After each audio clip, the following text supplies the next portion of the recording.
అదే RTV app వార్తల్ని క్షణాల్లో చదివే అవకాశం ఉంటుంది. ఒక న్యూస్ పేపర్, ఒక టెలివిజన్ ఛానల్ మీ చేతుల్లో ఎప్పుడూ ఉంటాయి. నిన్న పొలిటికల్ పార్టీస్ అందరికి కూడా మీటింగ్ పెట్టి చెప్పడం జరిగింది. పొలిటికల్ పార్టీస్ అంటే రికగ్నైజ్డ్ పొలిటికల్ పార్టీస్, కానీ చాలామంది అన్రికగ్నైజ్డ్ పొలిటికల్ పార్టీస్ ఉంటారు.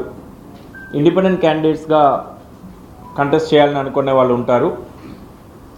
సో వాళ్ళందరికీ కూడా మీ ద్వారా కూడా ఇన్ఫర్మేషన్ చేరవేయాలనేది ఈ మీడియా సమావేశం ఒక ప్రత్యేక అంటే అబ్జెక్టివ్, ఇది ఉద్దేశం. సో మనకు ఖమ్మం ఐడిఓసి కొత్త కలెక్టరేట్లో నామినేషన్స్, స్క్రూటినీ, విత్డ్రావల్ ఇవన్నీ కూడా ఇక్కడనే జరుగుతుంది. సో నేనే రిటర్నింగ్ ఆఫీసర్. సో నా చేంబర్, కలెక్టర్ చేంబరే రిటర్నింగ్ ఆఫీసర్ చేంబర్గా ఉంటుంది. అక్కడనే నామినేషన్ రిసీవ్ చేసుకోవడం కావచ్చు, స్క్రూటినీ కావచ్చు, విత్డ్రావల్ కావచ్చు, అవన్నీ ఆ ప్లేస్లోనే జరగాల్సింది ఉంటుంది. సో వేరే ఎక్కడ కూడా వచ్చి నామినేషన్ ఇస్తే తీసుకోవడానికి లేదు, outside that chamber. So that chamber is the sacrosanct, అక్కడే వచ్చి ఇవ్వాల్సింది ఉంటుంది. సో మీకు తెలుసు అంటే రిటర్నింగ్ ఆఫీసర్ ఆ క్యాంపస్ నుంచి 100 మీటర్స్ అవతల వరకే వాళ్ళు ప్రొసెషన్గా రావడం కావచ్చు. ఇప్పుడు పొలిటికల్ పార్టీస్ నామినేషన్కి ర్యాలీ ఎలా కూడా వస్తారు. సో అట్లా వచ్చేటప్పుడు ఆ ర్యాలీ కావచ్చు అలాంటిది ఇప్పుడు పోలీస్ బందోబస్తు ఉంటుంది ఆ 100 మీటర్ పాయింట్లో. సో ఆ 100 మీటర్ పాయింట్లోనే ఆ ర్యాలీస్ అవన్నీ కూడా అక్కడే బ్రేక్ చేయడం జరుగుతుంది. So within the 100 meters only 3 vehicles are allowed. ఆ 3 వెహికల్స్ లాజిక్ ఏంటంటే యూజువలీ నామినేషన్ వేయడానికి క్యాండిడేట్తో పాటు ఒక 4 వస్తారు. ఇండిపెండెంట్ క్యాండిడేట్ అయ్యేటప్పుడు 10 మంది దాకా కూడా వస్తారు, ప్రపోజర్స్ 10 మంది ఉంటారు కాబట్టి. సో వాళ్ళు రావాలంటే ఒక 3 వెహికల్స్ కావాలనే ఉద్దేశంతో 3 vehicles are allowed within the 100 meter perimeter. So వాళ్ళు ఆ 3 వెహికల్స్ వచ్చేసి వాళ్ళు ఫస్ట్ ఎక్కడంటే మనం ఇక్కడ హెల్ప్ డెస్క్ ఏర్పాటు చేసాం, అక్కడ ఒకటి ఏర్పాటు చేసాం, ఇటు సైడ్ ఎంట్రన్స్ అంటే ఇటు సైడ్ ఏర్పాటు చేసాం. ఆ హెల్ప్ డెస్క్లో nomination forms, blank forms available ఉన్నాయి. ఆల్రెడీ లాస్ట్ 4 డేస్గానే అవైలబుల్ ఉన్నాయి. కొంతమంది తీసుకుపోవడం కూడా జరిగింది. ఇక్కడ వచ్చి నామినేషన్ ఫార్మాట్ అనేది చాలా ఇంపార్టెంట్. అంటే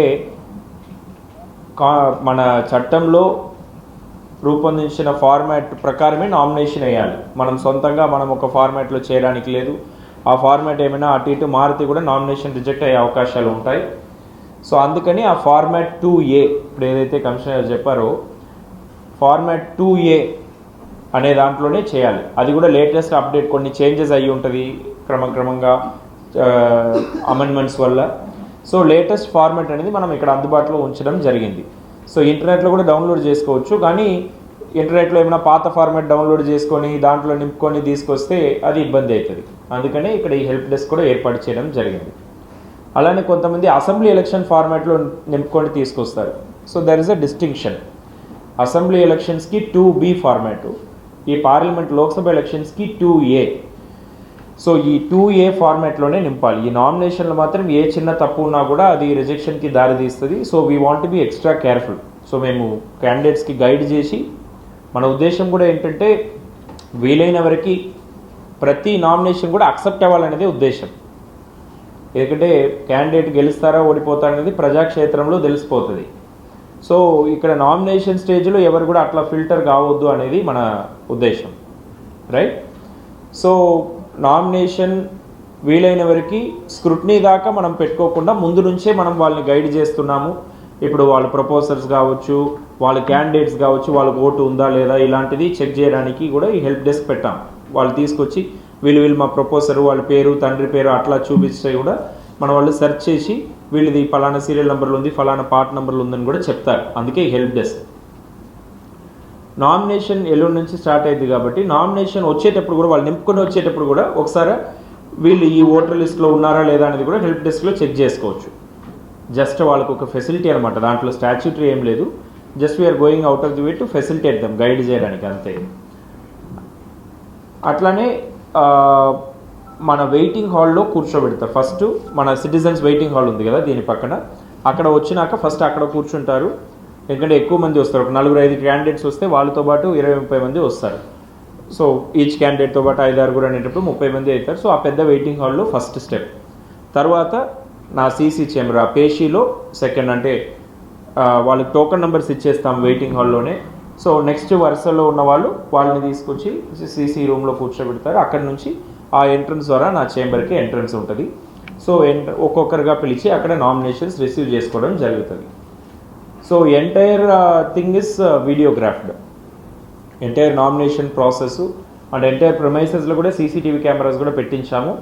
సో ఈ కారిడార్స్ కావచ్చు, ఈ వెయిటింగ్ హాల్ కావచ్చు, సీసీ చేంబర్ కావచ్చు, నా చేంబర్ కావచ్చు, ఇవన్నీ కూడా సీసీటీవీ కెమెరాస్ ఉన్నాయి. అవి అన్నీ కూడా ఈసీఐకి కూడా లైవ్ కాస్ట్ అవుతుంటుంది. అట్లానే ఆ డేటా కూడా మనం హార్డ్ డిస్క్లో స్టోర్ చేస్తుంటాం. So each and everything is recorded. So ఎవరు వచ్చి అక్కడ ఏం మిస్చీవ్స్ చేయడానికి అట్లా కూడా ఉండదు, ఇంక్లూడింగ్ ఎలక్షన్ ఆఫీసర్స్. సో అందుకే ఒక అకౌంటబిలిటీ పెట్టడానికే ఆ సీసీటీవీ కెమెరాస్ అనేది పెట్టడం జరుగుతుంది. సో అవి అన్నీ కూడా ఆల్రెడీ ఏర్పాట్లు కూడా చేయడం జరిగింది. ఎవరైనా బయట నుంచి రావడానికి ఎట్లా బండి అనేది ఆపేస్తాము. So we will put our security mostly near the gate. So బయట పార్కింగ్ కోసం వ్యవస్థ ఇది చేస్తాము. So only those who are suppose to come along with the candidate and his person who will be signing on his behalf or as a support, like which is allowed. So వాళ్ళకి లోపలికి allow చేస్తాము. And then this after nomination filing and all, so రెగ్యులర్గా election pickup అవుతుంది. So అప్పుడు మేము regular వ్యవస్థకి local police will get more activated as far as seizures are concerned, violations, MCC violations are concerned, and checkings at all places are concerned. అప్పుడు ఇది even on 18th itself మనకు SST కూడా functioning అవుతుంది. అంతకుముందు ఇది already మనకు FST already నడుస్తుంది, SST functioning అవుతుంది. అండ్ బోర్డర్లో కూడా ఆల్రెడీ 12 చెక్ పోస్ట్ ఇప్పుడు ఫంక్షనింగ్ అవుతుంది. మళ్ళీ మనకు నిన్న ఆంధ్ర స్టేట్తో ఇది బార్డర్ స్టేట్ డీజీకి ఒక మీటింగ్ అయింది.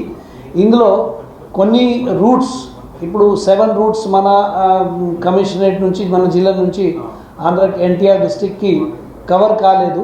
వాళ్ళ తరఫు నుంచి మన తరఫు నుంచి, బట్ మన తరఫు నుంచి ఆల్రెడీ మేము చెక్ చేసాము దట్ వాళ్ళు అది same route at the border we have not covered, but కొన్ని దూరంలో అక్కడైనా 2 రూట్స్ మర్జ్ అయ్యి అప్పుడు మేము అక్కడ ఆల్రెడీ కవర్ చేసాము.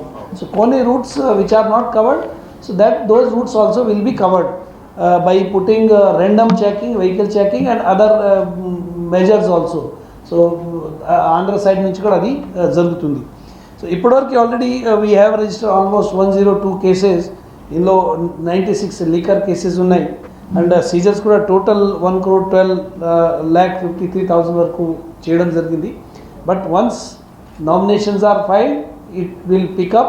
So we request all of you also to be vigilant and keep informing us. Already జనాలు కూడా అందరికి చెప్తాం దట్ సి విజిల్ యాప్ ఉన్నాయి ఆల్రెడీ. కలెక్టర్ గారు అన్ని రెస్పాన్స్ ఇది కూడా చెప్తున్నారు. It is being brought to your notice. So all of you and all of us and all stakeholders, జనాలు అందరూ youth, they should come participate and inform us. ఎక్కడైనా ఇది వయలేషన్ జరుగుతుంది, ఎక్కడైనా ఇది muscles and money power is being used, so please inform us so that we can take preventive measures and to ensure free and fair elections. That's all. Thank you. మరిన్ని videos కోసం channel ని subscribe చేయండి, latest updates కోసం WhatsApp channel ని follow చేయండి, and link description లో ఉంది.